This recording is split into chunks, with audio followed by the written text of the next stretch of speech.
Sebuah konten yang ditunggu teman-teman, apalagi kalau bukan tutorial Scream Part 3.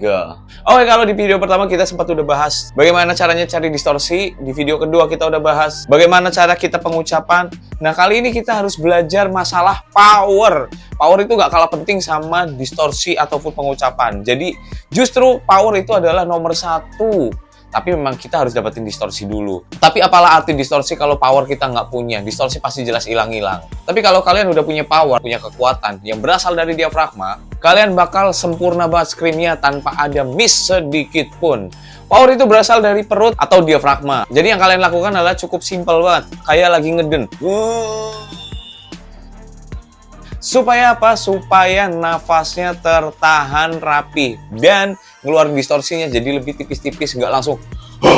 Kalau kita langsung keluarkan tanpa ada penekanan dari perut, distorsinya bakal lepas.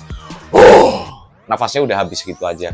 Dan ingat, pernafasan dari pundak lebih cepat diambil daripada dari perut. Itu udah langsung penuh. Beda sama pernafasan yang berasal dari perut. Kalian harus narik nafas panjang-panjang kalau dari perut untuk mendapatkan nafas yang penuh. Tapi kalau dari pundak, kalian nggak perlu ambil nafas sebanyak-banyaknya untuk mendapatkan nafas yang penuh. Udah langsung penuh. Kalau udah kalian kombinasikan antara nafas tadi dan tekanan dari perut. Semakin pengen irit nafas, kalian harus semakin kencengin perutnya. Ngedenin. Semakin kuat lagi berarti nafasnya kalian. Jadi kuncinya adalah tahan nafas sekuat-kuatnya supaya range vokal kalian stabil dan bisa bertahan lama. Tapi sebelumnya gue mau ngasih tahu juga kalau gue pakai Vampire Kingdom di sini, kalian bisa langsung cek aja di Instagramnya @VampireKingdom nih. Gue tulis di bawah ini karena banyak banget diskonnya. Next, kita langsung ke pembahasan. Jadi kalau sudah kalian kombinasikan perut yang kencang, terus pernafasan pundak,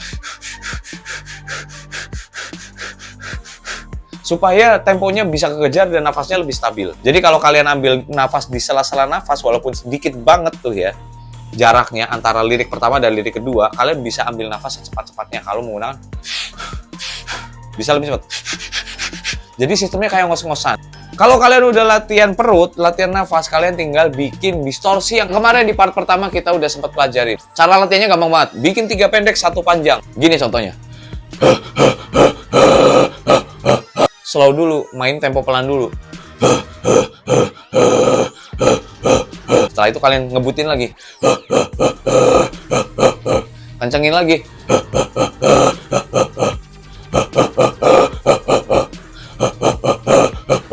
Fungsinya apa sih? Apa sih bang kira-kira? Fungsinya adalah supaya ngelatih diafragma kalian semakin kuat untuk bekerja keras. Karena prinsip pertama adalah scream jelas lebih capek daripada vokal biasa.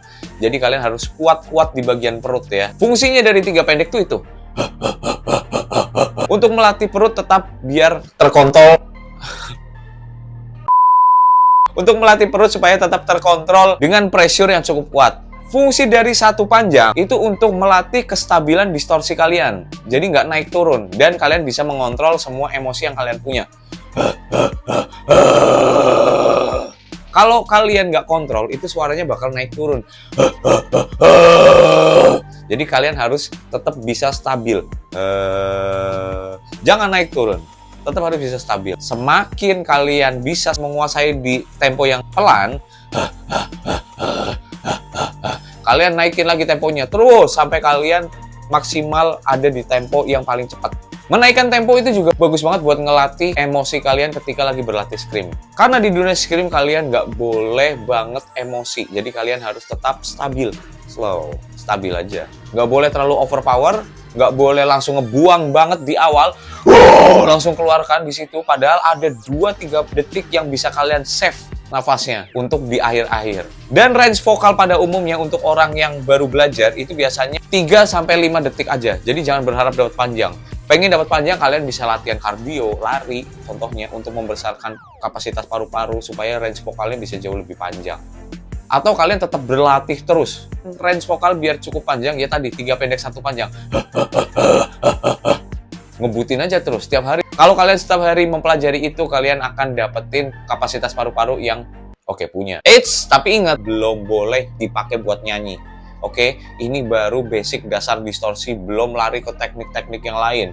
Jadi ini baru basic distorsi. Jadi jangan kalian pakai nyanyi sebelum kalian pengucapannya lancar. Di part kedua itu sudah dijelasin gimana caranya pengucapan. Kalian harus lebih sering-sering baca tulisan atau lihat-lihat tulisan dan kalian bikin distorsi supaya lebih lancar pengucapannya, lebih lancar distorsinya. Mungkin kalau kalian pengen tanya atau bingung, masih bingung, kalian bisa langsung aja ketik di kolom komentar. Tapi jangan lupa kalian juga harus subscribe karena nanti banyak banget informasi di channel ini. Gua Stupidik, see you di video selanjutnya.